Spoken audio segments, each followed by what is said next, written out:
Number 5, Brady Martin.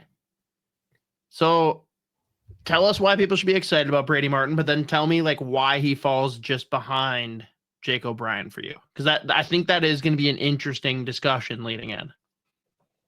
Yeah, I mean, I would imagine, to be honest with you, I would honestly be surprised if he goes after O'Brien. Like, I know because NHL teams again have given how well, I guess, whatever he interviewed, but like just the style that he plays with.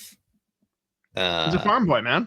Yeah, literally. He's I imagine Dean teams we already know like every team already fell in love with him, but I mean, this kid, he's listed at 6 foot. I think he's like 6'0.75" or whatever, like closer to 6'1", whatever.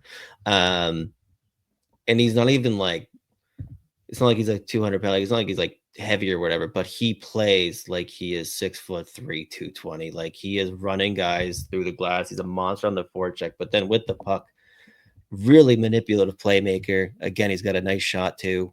But like he is an absolute menace to play against, just an overwhelming force. Again, like on the forecheck, just running guys.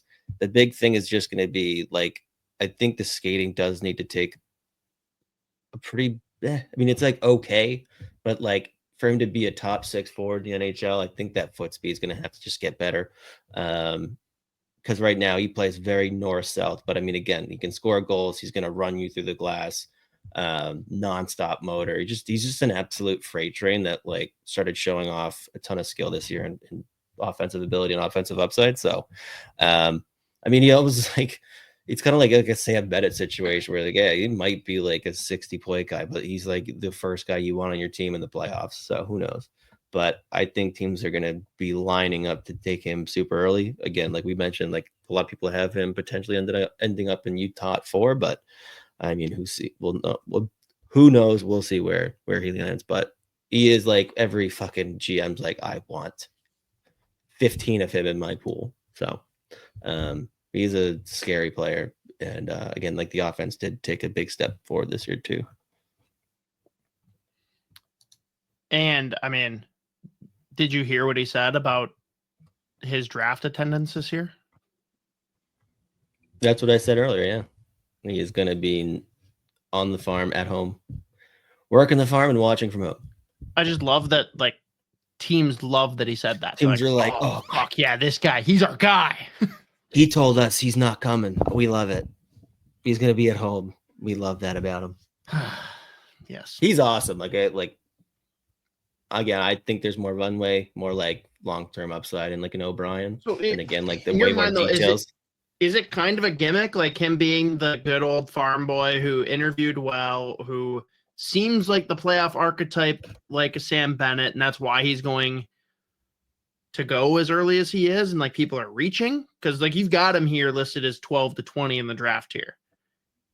And I get that makes sense with his skill, but so like, do you agree with those intangibles, or do you think that is like the genesis behind people reaching? I mean, I think a lot of it has to just do with this class, but also like he is fucking awesome. Again, I probably have a few guys that I think there's just more upside in general. Yeah.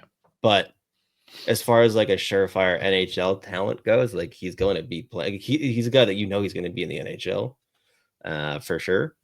And I do think because of the way that he plays, he's probably got a solid enough B game that like even if he doesn't end up in your top 6, he's going to be a really good like middle 6 guy that's going to, again, like especially if the skating takes a few steps forward and he can like hone in on some like defensive aspects of his game, he's going to be a fucking like pain in the ass middle 6 guy that can potentially chip in 20 goals, but like just a 2-way menace. So if he goes like 8, I'll be like, yeah, I get it. Like for me, it's a reach, but I get it still.